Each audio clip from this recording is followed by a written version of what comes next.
Kuntilanak, mitos apa fakta, dan bagaimana jika seorang yang memiliki wangsit memanggilnya dengan tembang seperti ini? Halo guys, welcome to my channel sahabat lovers 28. Kali ini saya akan mereview sebuah alur cerita film yang berjudul Kuntilanak di tahun 2006. Dari judulnya aja sudah pasti film ini bergenre horor. Tanpa berlama-lama langsung saja masuk alur ceritanya.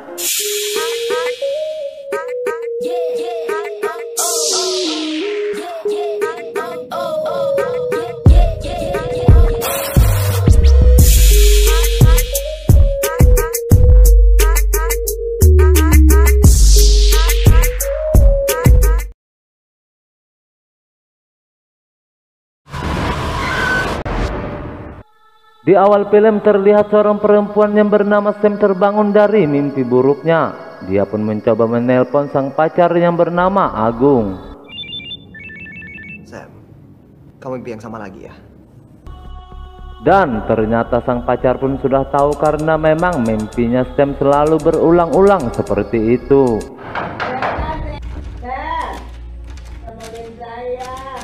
Tidak lama kemudian terdengar suara pria mabuk yang tak lain adalah ayah tiri dari Sam. Semenjak kematian dari ibunya, Sam tinggal dengan ayah tirinya yang selalu berperilaku cabul. Dirasa sudah tak tahan lagi, Sam pun memutuskan untuk pergi dari rumah itu dan mencari kontrakan di pinggiran kota. Sam yang sudah sampai berserta barang bawaannya, dia pun menanyakan ke warga sekitar di mana kontrakan yang bisa dia sewa. Kemudian salah satu dari warga memberitahu Sam bahwa kontrakan itu tidak jauh dari sini, tapi sebelum melewati pohon besar yang dekat dengan kuburan, dia pun harus meminta izin karena itu wajib buat pendatang baru seperti Sam. Kiranya neng lewat pohon gede itu numpang-numpang gitu loh neng. Saat Sam sampai di depan kontrakan itu, Sam disambut seorang perempuan yang bernama Yanti yang tak lain adalah penjaga kontrakan itu.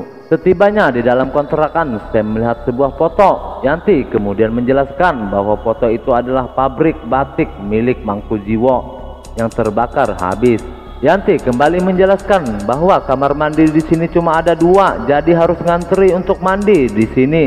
Kecuali sudah kebelet boleh menggunakan kamar mandi yang ada di pekarangan bawah. Setibanya Sam di kamar kontrakannya, dia pun terfokus pada sebuah cermin. Ini adalah cermin antik Mangku Jiwo. Nggak semua kamar ada. Bagus. Kemudian Sam mengatakan sayang sekali dari sini tidak bisa melihat pohon besar yang dekat dengan kuburan. Yanti pun dengan tersenyum mengatakan, kamu jangan mudah percaya apa omongan orang. Yanti pun menyambung perkataannya kembali. Memang ada yang mengatakan bahwa pohon itu adalah pohon kuntilanak, tapi itu bisa-bisanya orang tua zaman dulu buat menakuti anak-anaknya supaya jangan keluyuran malam-malam. Dan kuntilanak itu bila suaranya terdengar dekat berarti dia jauh, tapi kalau dia jauh berarti dia dekat dengan kita. Yanti pun mengatakan kuntilanak juga bisa dipanggil dengan tembang seperti ini.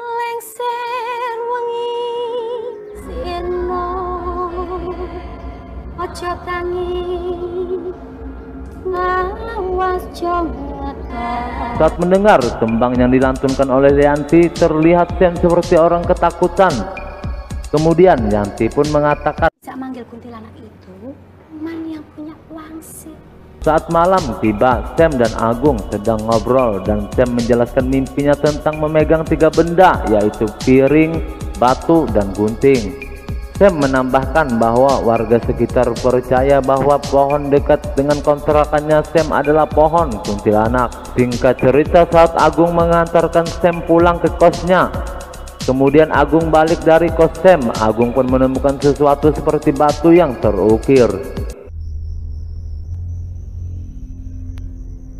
Di keesokan harinya, saat Sam bayar uang kos dan Yanti yang melihat kursi menghadap ke tembok, Yanti pun mengatakan, Ini nggak boleh menghadap ke sudut tembok, Pak Malik. scene berpindah kepada Agung dan Iwang, di mana Agung menunjukkan sesuatu yang dia dapat tadi malam saat pulang dari kos-kosan Sam. Kemudian Iwang mengatakan ini seperti gambar akar dan pohon, dan Agung pun mengiyakan perkataan Iwang itu.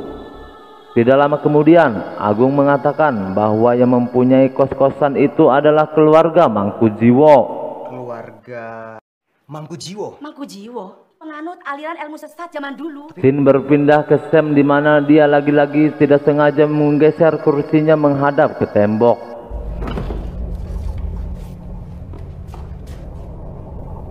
Saat malam tiba, Sam yang terbangun tanpa sengaja melihat sosok yang menakutkan duduk di kursi.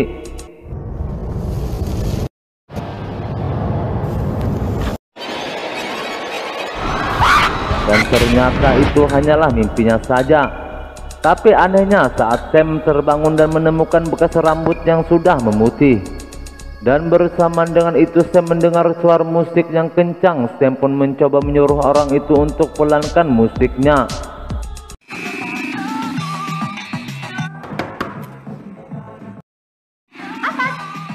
Ngapain sih lo malam-malam bikin ribut?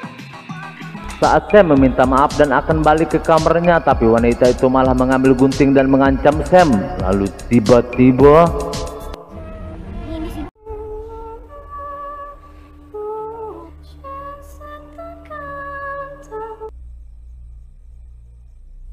dan tidak lama kemudian wanita itu keluar darah dari hidungnya. Aneh sekali. Dan di saat yang sama Dinda datang dan menyuruh mereka berdua pergi.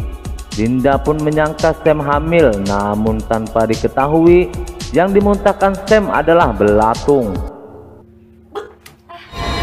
Sementara dua pasangan gabut tadi mencoba mencari penginapan buat bercocok tanam. Saat tiba di hotel, si pria yang ingin membeli minuman keluar, tapi si wanita yang bernama Mawar ini malah ketakutan dan seperti mendengar suara orang tertawa yang sangat jauh. Namun saat pria itu pergi tanpa diduga, tiba-tiba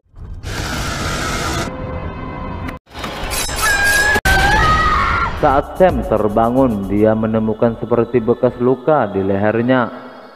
Scene berpindah kepada Agung yang sedang memegang sesuatu yang dia temukan tempo lalu. Dan di saat yang sama berita tentang kematian seorang wanita yang tak lain adalah Mawar yang meninggal dengan kondisi yang mengenaskan. Kemudian saat Sam sedang berada di kamar Dinda, tanpa sengaja Sam melihat cermin yang sama dengan punya dia. Kata Bu Yanti di sini cuma ada 4 tuh. 4. Tidak lama kemudian ada seorang pria yang mencari Sam yang tak lain adalah Agung. Agung cuma ingin memastikan saja bahwa Sam baik-baik saja dengan mengunjunginya. Malam pun tiba saat Sam kebelet pipis ingin menggunakan kamar mandi di bawah. Tanpa diduga, pria cabul ini datang dan ingin mengajak Sam berbuat yang tidak senonoh. Tapi Sam menolak dengan nada yang marah. Lalu tiba-tiba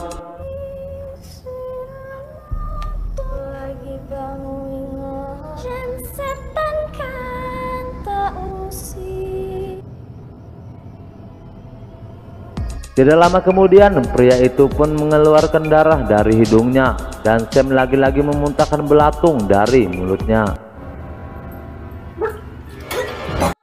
Dan bersamaan dengan itu muncul sosok yang keluar dari cermin Dinda tanpa sepengetahuan Dinda.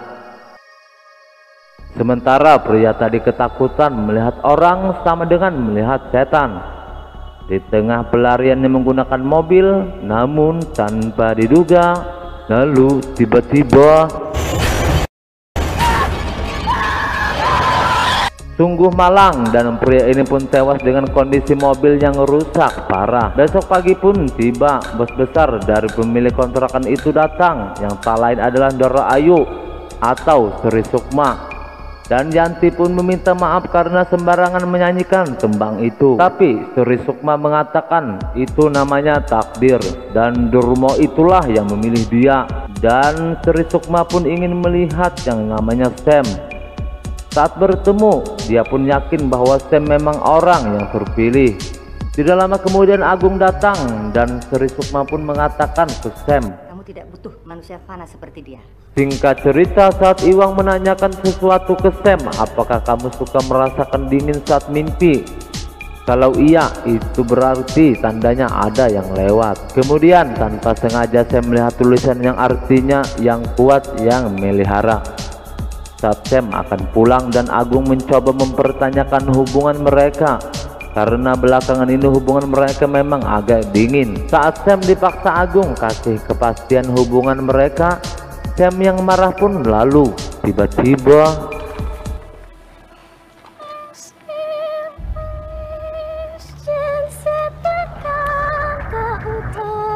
Tanpa diduga, Sam yang seolah tidak sengaja menyanyikan tembang itu, dan benar saja Hidung Agung pun mengeluarkan darah yang sama seperti korban lainnya. Malam harinya, Sam yang marah menantang penunggu pohon itu untuk keluar.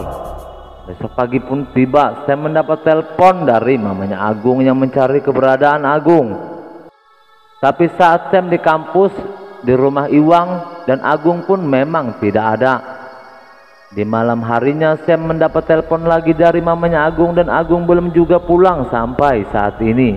Saat Sam bersama Dinda, Dinda pun mengatakan mungkin dia menjauh dari kamu karena kamu yang ingin meminta sendiri dulu tanpa gangguan dari Agung. Di tengah malam, Sam yang terbangun tanpa sengaja mendengar suara. Sam pun mencoba mendekati arah suara itu. Lalu tiba-tiba Jangan coba-coba. Maaf, Bu. Yanti datang dan memarahi Sam karena memang sejak awal pintu itu dilarang dimasuki oleh anak kos. Dan seperti biasa, setelah tiada baru terasa, dan itu berlaku buat wanita maupun pria. Makanya hargai pasangan kalian selagi mereka ada. Lanjut, saat Sam dan Dinda asik ngobrol, Sam tiba-tiba menuduh Dinda suka dengan Agung. Tapi perkataan Sam itu seolah bukan dia yang berkata seperti itu. Lalu tiba-tiba Habis lo?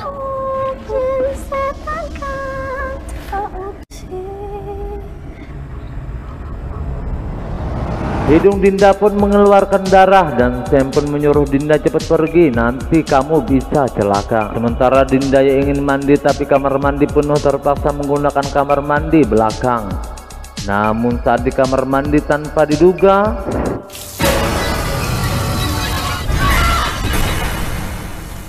dan Dinda pun tewas. Yanti yang membuka tutup jenazah. Dinda pun terkejut dengan kondisi Dinda yang mati seperti itu. Sementara anak kos lainnya pun segera pergi dari kos itu setelah melihat kematian Dinda yang tidak wajar. Namun Sam tetap bertahan di kosan itu.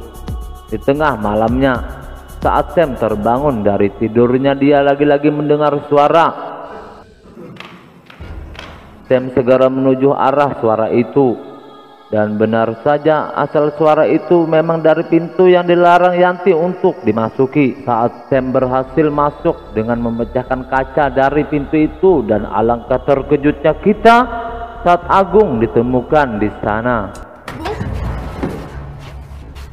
Sam pun mencoba membawa Agung keluar dari situ. Lalu tiba-tiba Kamu harus bisa pisahkan diri kamu dari manusia-manusia. Sri Sukma datang dan mengatakan ke Sam bahwa mereka penganut pesugihan kuntilanak dan memberikan tumbal agar kuntilanak tetap ada di dalam pengaruh mereka. Dan ternyata semua keturunan Mangku Jiwo meninggal dalam kebakaran pabrik batik itu. Dan cuma Sri Sukma yang selamat, tapi dia tidak bisa memiliki keturunan untuk meneruskan pesugihan mereka. Sri Sukma pun membujuk Sam untuk meneruskan pesugihan mereka, dan Sam pun seolah terpengaruh dan mencoba membunuh Agung dengan tembang lengser wenginya. Tapi belum juga habis, Sam tersadar dan Agung menyuruh Sam untuk melawan itu. Merasa Sam sudah sadar, Sri Sukma pun mencoba membujuknya lagi. Tapi kali ini gagal, Sam tidak lagi terpengaruh. Dengan rasa sedikit kesal, Sri Sukma pun mencoba menyanyikan tembang lengser wengi itu. Dan terjadilah final battle. Awas jonger setan kang tak utus aku lagi. Tidak lama kemudian dia meminta Sam untuk menyelamatkannya dari kematian. Makanya jangan sekeras kau, malu tahu kalah sama junior. Sam pun mengatakan bagaimana caranya menghentikan semua ini. Kemudian Sri Sukma pun mengatakan pecahkan semua cermin karena dari situ kuntilanak itu keluar. Dan disinilah mimpi Sam selama ini terungkap sudah, dimana pertama kali dia memecahkan kaca menggunakan gunting. Kemudian ke kamar Dinda dengan menggunakan batu, dan yang terakhir menggunakan piring. Saat Sam buka-bukaan menuju cermin yang keempat, tapi di sini dia terlambat karena kuntilanaknya sudah berhasil keluar. Suasana pun menjadi semakin menakutkan, dan saat bertemu dengan Sri Sukma yang mengemis meminta tolong kepada Sam, lalu tiba-tiba Tolong saya dorong. Sri Sukma pun sudah bisa dipastikan tewas dan tidak lama kemudian muncul sosok anak-anak yang menakutkan. Saat salah satu dari mereka mendekati Sam, tapi Sam teringat kata-kata. Ibu kuat yang melihara. Yang melihara. Setelah diucapkan kata itu, makhluk itu pun menjauh dari Sam. Beberapa minggu kemudian Agung pun sudah sembuh dan bisa berjalan lagi, dan film ini pun berakhir. Jika kalian suka channel ini, silahkan padamkan si merah. Sampai jumpa di Kuntilanak 2.